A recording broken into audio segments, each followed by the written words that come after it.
इस वक्त बड़ी खबर प्रयागराज से है। स्वामी अविमुक्तेश्वरानंद के शिविर के बाहर हंगामा हुआ है। शिविर के बाहर हंगामे और तोड़फोड़ की खबर भी सामने आ रही है। ये आरोप लगे हैं, अविमुक्तेश्वरानंद ने अपनी जान को खतरा बताया है। प्रयागराज पुलिस से सुरक्षा सुनिश्चित करने की मांग की गई है। तो ये तस्वीरें आपको हम दिखा रहे हैं जो माघ मेले में सेक्टर 4 में शंकराचार्य का शिविर है, वहां पर कुछ लोग पहुंचे थे और वहां पर हंगामा हुआ है। तोड़फोड़ के आरोप लगाए गए हैं और आरोप ये भी लगे हैं कि जो लोग आए थे हाथों में लाठी डंडे और भगवा झंडे लेकर आए थे और नारेबाजी वहां पर की गई है। तो एबीपी न्यूज पर सबसे पहले आप देख रहे हैं प्रयागराज की तस्वीरें आपको दिखा रहे हैं। आज 7वां दिन है। शंकराचार्य अविमुक्तेश्वरानंद अपने शिविर के बाहर बैठे हैं धरने पर और वहीं पर कुछ लोग आज पहुंचते थे जो लगातार नारेबाजी कर रहे थे, भगवा झंडे लेकर पहुंचे थे। एक बार आप सुनिए किस तरीके से वहां पर नारेबाजी हुई और आरोप यह लग रहा है कि तोड़फोड़ की गई है। नीतीश हमारे साथ जुड़ गए। नीतीश, क्या जानकारी मिल रही है और जो लोग हंगामा करने आए थे क्या इनकी पहचान हो पाई है?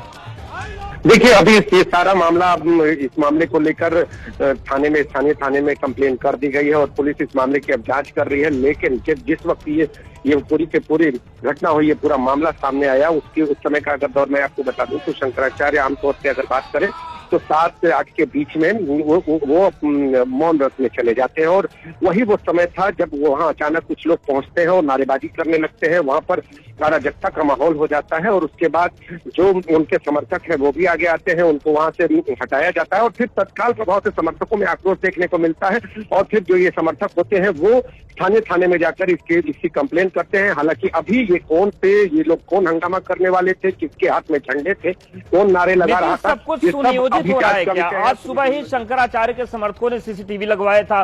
उन्होंने आशंका जताई थी कि यहाँ पर कुछ गड़बड़ हो सकती है और 12 घंटे के बाद वहां पर हंगामा हो जाता है। तो सब कुछ बहुत संदिग्ध चल रहा है क्या वहां शिविर के आसपास? जी, जिस तरह का माहौल है, आपको बता दूं कि शंकराचार्य भी जिस तरह अपने पालकी पर जब बैठते हैं तो उस दौरान उनके किनारे जो उनके समर्थक होते हैं वो पूरी तरह से निगरानी किए रहते हैं और आपको बता दें कि उसके पीछे कुर्सियों पर भी जो लोग बैठे रहते हैं वो बीच के लोगों पर निगरानी किए रहते हैं। तो ऐसी आशंका उनको पहले से थी और लगातार शंकराचार्य से जब इस विषय पर हम लोगों की मौखिक बातचीत होती थी कि इतने सीसीटीवी कैमरे पूरी तरह से सक्रिय करवा दिए हैं आप लोगों ने, और तो उनको वो भी इस चीज की आशंका जता रहे थे कि ऐसी कुछ अनहोनी न हो जाए, इसलिए हम लोग इस पूरी व्यवस्था को पूरी चाक चौबंद कर रहे हैं। और आपको बता दूं कि पिछले 2 दिन पहले जो सीसीटीवी थे उनको इंटरनेट से जोड़ दिया गया था। यानी अगर जब शंकराचार्य सुबह अपनी पालकी यात्रा को लेकर और पूरे कुंभ अगर बात करें तो जो मेला क्षेत्र है वहां पर जब घूमते हैं माघ मेला क्षेत्र में, तो वो वहां पर भी जो उनके समर्थक हैं, जो उनके शिष्य है, वो मोबाइल पर अपने उस शिविर की पूरी गतिविधि पर नजर रखते हैं। बिल्कुल, जो ये घटना हुई है, जिस तरीके की नारेबाजी हुई है धरना स्थल पर शंकराचार्य के, इस बारे में प्रयागराज पुलिस की तरफ से कोई रिएक्शन आया है क्या? देखिए अभी प्रयागराज पुलिस की तरफ से अभी कोई रिएक्शन नहीं आया है, लेकिन जो उनके समर्थक है, जो उनके शिष्य हैं, उन्होंने पुलिस को कंप्लेन कर दी है।